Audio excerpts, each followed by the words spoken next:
Today we are going to be solving percent problems.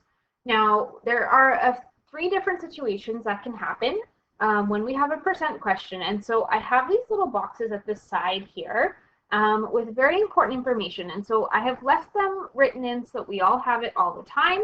But I recommend if you have your green books at home or if you have a spot in your binder that you are writing math notes, those are very, very important things. And so I would definitely get those down as we go. So the first situation that we might have is something like what we have in this first example. So 70% of a number is 63, 175% of a number is 105.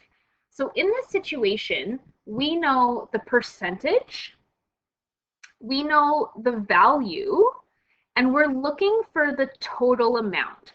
So I know that 63 out of something is 70%. So when I have these three things, I have these two things, sorry. I have percent and value, and I'm looking for the total. I'm going to use this setup to figure out what's going on. So we're going to do this a couple times. So the formula I'm going to use is my value over the percent times 100. And so remember, we're going to do this division before we multiply by 100. So in this case, I would have my value is 63. So 63 over my percent, 70, times 100 is going to get me my answer. So 63 divided by 70, now this is something, grab a calculator, do not be doing this in your head, is 0.9. And then I'm going to times by 100. So I can do all of that in one step, or I can do it in two. It's up to you. I'm going to give you some choice here. So if you would like to do it in two steps, this is 0.9 times 100, which is equal to 90. So what that means is that 63 over 90 is 70%. So that's what we're finding. For the second one, I have 175% of a number, that's that total, is 105. So I'm going to follow the same system here. So my value, 105, divided by my percent is 175 this time, times 100. So 105 divided by 175 is 0.6 times 100 gives me 60%. So, or sorry, that's not 60%, that's just 60. So if I have 105 over 60, that's the same as 175%. That's the first situation that we can run into. The second situation is when we know the total and we know the percentage, but we're looking for an increase or a decrease. So we know this is going to happen when we see this increase or decrease. Now, these are similar to the question that we did yesterday with the jacket that you were buying on sale. And so this is just a slightly different situation. So the first question is a length of 30 centimeters increased by 40%. What is the new length? So I need to know, first of all, an English sentence. I'm going to do my percent of the total. So I need to know what is 40% of my total is 30.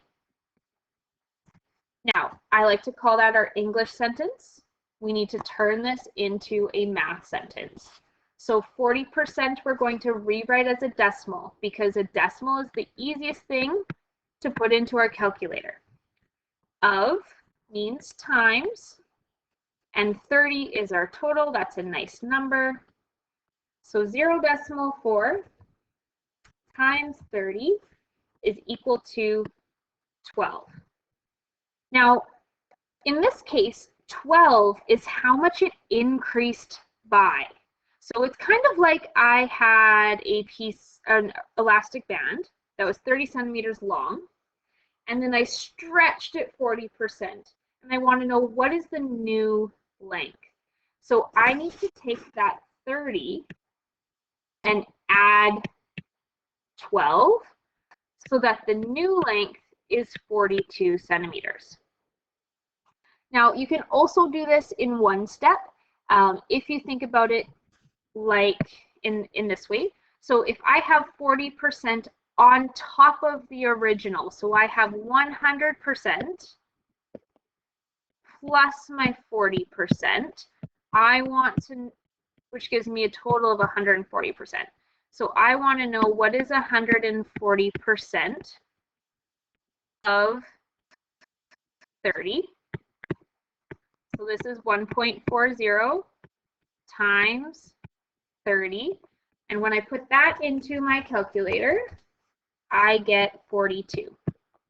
So either way works in this case. Whichever you prefer, you can do that one. So that's an increase. We're also going to look at a decrease. So a mass of 50 grams decreased by 17%. What is the new mass? So first I need to know what is 17% of 50. There's my English sentence. My math sentence, turn this into a decimal, 0.17 of tells me to multiply. 50 is already a number. This I'm going to put into my calculator, and I'm going to get 8.5.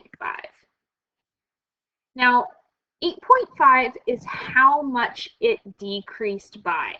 So if I have something and I take that away, it means I need to subtract this from the total. So I have 50 minus 8.5.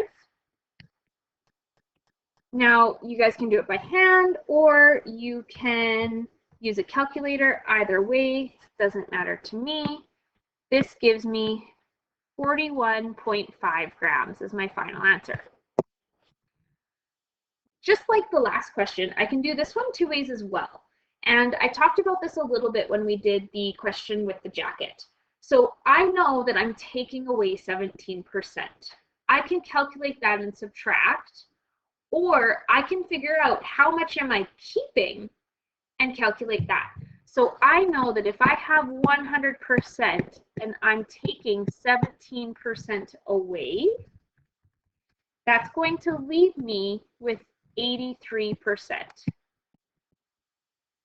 So I could also just calculate 83% of 50. There's my English sentence. My math sentence is 0.83 times 50.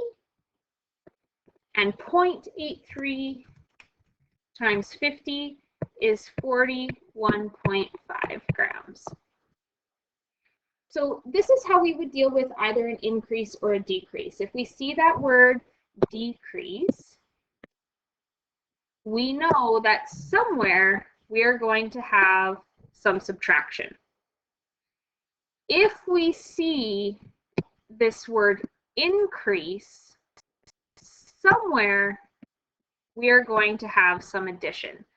No matter which way you are solving it, you're going to have one of those two things based on the word that is used in the question.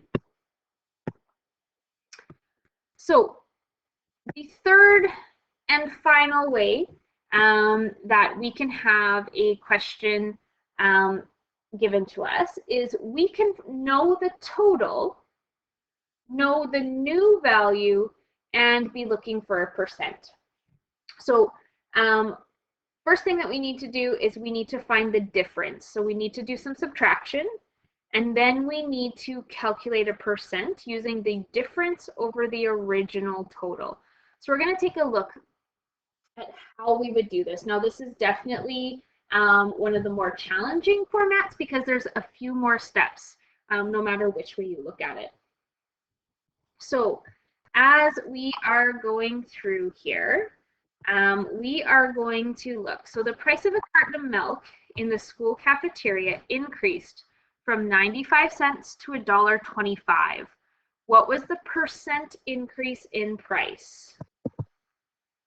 So the important pieces of information here are our total. So the original total was 95 cents. That's how much it cost originally. And we know that it now costs $1.25 to buy a carton of milk. So we want to know a percent increase. So we know that this is going to be something that is going up. So what's going to do is the first thing we're going to find the difference between these two things. So $1.25 minus 95 cents. Use your calculator, do it in your head, whichever way works for you, works for me. We have a difference of 30 cents. So this is my difference. Now, we need to use the difference with the original total. So the original cost of this milk was 95 cents. So I'm going to have 0.30 divided by my original, 0.95. Now, we are turning this into a percent. So there is kind of a trick that we can use here. And this is a trick that a lot of your parents or the adults in your home will definitely know, is that we're going to divide and then multiply by 100 in order to get a percent. So when we divide is how we get that decimal. So 30 or decimal or 0.30 divided by 0.95 is going to get me, sorry, I forgot something here, 0.315789 and a bunch of other numbers. And I'm going to multiply that by 100. Now, when we are turning a decimal into a fraction, the trick that I tell you guys to use is we are going to move our decimal place 2 to the right. So 1, 2. Well, that's the exact same thing as multiplying by 100. So when I multiply by 100, it's going to move that decimal place to the right. So when I put that into my calculator, it's going to spit out a really nice 31.5789 and a bunch of other numbers. So I would say 31.5% was how much the cost increased. The next example is a decrease example. So the price of a green salad decreased from $2.50 to $1.95. What was the percent decrease in the price? So we're looking for percent decrease. My original cost is $2.50. Oh, I'm not sure what happened there, guys.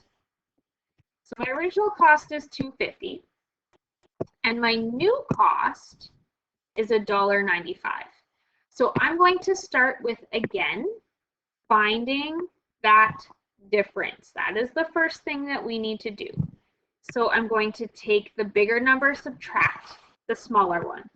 2.50 minus 1.95.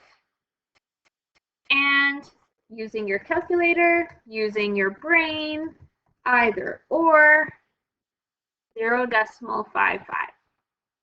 So this is my difference.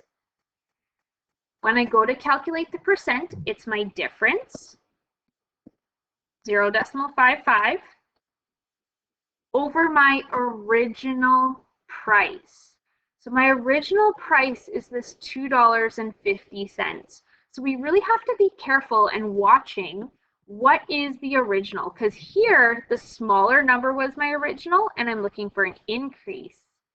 Here, my bigger number is the original and I'm looking for a decrease. So that's one thing that I find a lot of students when they're moving just a little bit too fast, they interchange what they're supposed to be doing. So this is going to go over 250 times 100. So 0.55 divided by 2.50 is 0.22 times 100 is going to give me 22%. So the cost of this green salad went down 22%. So this is the 3 different ways that you guys are going to use in your assignment. And so things that I would find very helpful is to write down, or if you've printed this, highlight the important pieces of information. Then take a look at what do you know. Okay, what do you know? What are you looking for? Because each one of these is broken into what we know and what we're looking for. What we know, what we're looking for. And then use that type of question to help you solve. Now, I know that word problems are something that we sometimes sort of skip over in our class, but percent problems are something that are very real world. We use them all the time, especially when we're doing any form of shopping. And so I'm really going to stress our word problems in this unit. So take your time, look for those key words. If we're struggling, that's fine. Send me a message. We'll hop on at 1:30 at that second time and go over some of this and help identify some of those key words, because really these word problems are going to come to us once we have a little bit more practice. And so if you need extra help, please let me know. I will be very happy to help you out. Other than that, I wish you the best of times in completing this, and I will see you later.